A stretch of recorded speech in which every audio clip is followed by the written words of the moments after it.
ख्वाजा साहब, ये हुकूमत जो है या ये निज़ाम जो है, मौजूदा निज़ाम जिसको हम 3 साल से देख रहे हैं और हम चाहते हैं कि ये इनको हम देखते रहें बेहतर हालत के अंदर, ये आपके ख्याल में इस ट्रेंड को रिवर्स करने के लिए जो इकदाम हैं ये उठाने के काबिल हैं? Are they even get towards it? एक ऐसे वक्त में जब पंजाब हुकूमत, फेडरल गवर्नमेंट भी एक मसला बनता है, आई डोंट थिंक हमें इस वक्त इस तरफ जाना चाहिए। किस तरफ? मैं उस डिबेट में नहीं पढ़ना चाहती कि जी पंजाब हुकूमत ने कितना हौला हाथ रखा, क्या किया क्या नहीं किया। मैं तो निजाम की बात करूँ ना, मौजूदा मुंतखब नुमाइंदगान के निजाम की बात करूं। Go ahead Khwaja Sahab.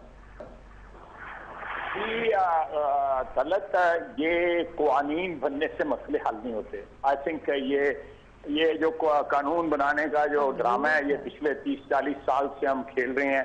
Terrorist code, anti terrorist code, anti terrorist law और ये इस किस्म की एंटी टेररिस्ट फोर्सेस, इससे मसला हल नहीं हुआ, मसला बढ़ गया। ये मसला बड़ा बुनियादी है और ये बड़े कॉस्मेटिक्स की चीजें होती हैं कि आप कानून बना दें। यहाँ पे जो ऑलरेडी स्टैट्यूट बुक्स पे चीजें हैं उनका कोई एहतराम नहीं करता, तो आप नई चीजें बनाएंगे तो उसका कौन एहतराम करेगा? ये बड़ी बुनियादी देखें। तो आपका नुक्ता आगाज क्या होगा, कहाँ से शुरू करेंगे? मेरी एक सजेशन है ख्वाजा साहब से कि वी गेट टुगेदर और हम ये तय कर लें कि दहशतगर्दी और इंतहा पसंदी में जो लकीर है उसमें तफरीक ना करें, इन दोनों चीजों में तफरीक ना करें। Let us join them and let us discuss them कि आप मिलिट्री सॉल्यूशन किसी चीज का नहीं सिर्फ again with all due respect, there is no military solution only to this. Semantic का इशू नहीं है ये, सेमेंटिक का इशू ये है क्योंकि हमारी बहुत सी हुकूमतों ने ये तफरीक की हुई है कि हम मिलिट्री ऑपरेशन जरूर करेंगे लेकिन एक्सट्रीमिज्म को हम थोड़ा एक तरफ। आपके पार्लियामेंट के आपके कोलीग हैं, मैं लिहाजा आप दोनों पे मैंने छोड़ा हुआ प्रोग्राम फिलहाल। नहीं, मैं शाहजी मैं let me complete my argument. जी गो अहेड। देखें आपको कौन रोक सकता है? देखें ये जो नहीं आप रोक सकती हैं, ये तलत नहीं रोक सकता, आप रोक सकती हैं। अच्छा, वो बात असल में ये है कि आपकी स्टेट जो है गवर्न हो रही है एक सिक्योरिटी पैराडाइम पे पिछले 7 साल से 62 साल, उसको आपने डिस्कार्ड किया है।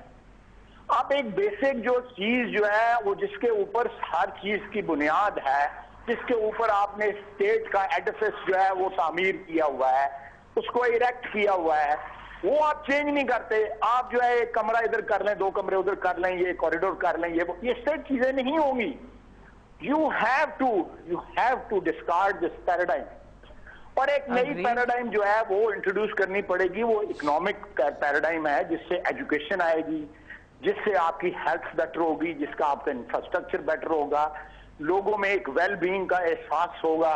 तो साहब किसने करना है सारा काम? ये मैं आप उसमें मैं किसी को भी जो है दोष देने का, एक तबके को मेरी जो है वो ना सलाह है ना मेरा मोटिव है, लेकिन हम जो है अगले महीने में एक कॉम्प्रिहेंसिव इकोनॉमिक प्रोग्राम जो है ना जुलाई में जो है वो देंगे, जिसमें मौजूदा हालात को मद्देनजर रखा जाएगा, मौजूदा जो हमारे फाइनेंशियल कंस्ट्रेंट्स हैं उनको मद्देनजर रखा जाएगा और ये हल बताया जाएगा कि पाकिस्तान अपने वसाइल से किस तरह जिंदा रह सकता है और एक बावकार कौम की हैसियत से जिंदा रह सकता है।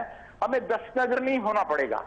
ये चीजें इश्यूज जो हैं या इसके सोल्यूशन जो हैं वो ऑलरेडी अवेलेबल हैं, पाकिस्तान में अवेलेबल है, हमारे सिस्टम में अवेलेबल है। इसका मतलब दहशतगर्दी को पंजाब में टॉलरेट नहीं किया जाएगा, अकलियतों को नहीं जी देखें करेंगे। कराची वाले जो रोजाना नाश्ता करते हैं 12-15 लोगों का, उसके हम गलत कोई बात नहीं करते जी। 12-15 लोगों का नाश्ता महावरतन जी कह रहे हैं कराची में जो 15 लोग रोजाना मारे जाते हैं उसके ऊपर तो कभी किसी वो दहशतगर्दी देखें।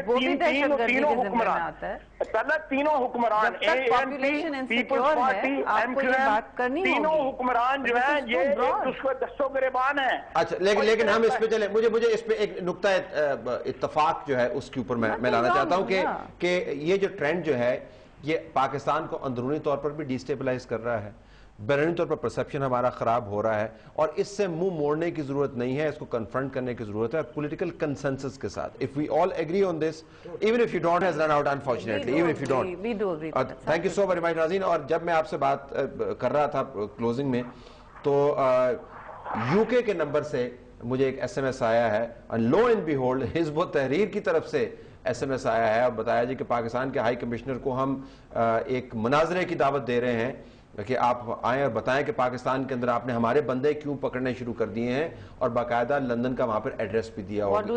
आई थिंक हमें यूके हुकूमत के साथ ये इशू रेज भी करना चाहिए कि जिस जगह पे इन लोगों का स्ट्रक्चर अगर मौजूद है और किस तरीके से ऑपरेट कर रहे हैं। हमारी तरफ से यही कुछ नाज़रीन, इजाजत दीजिए, अल्लाह हाफ़िज़।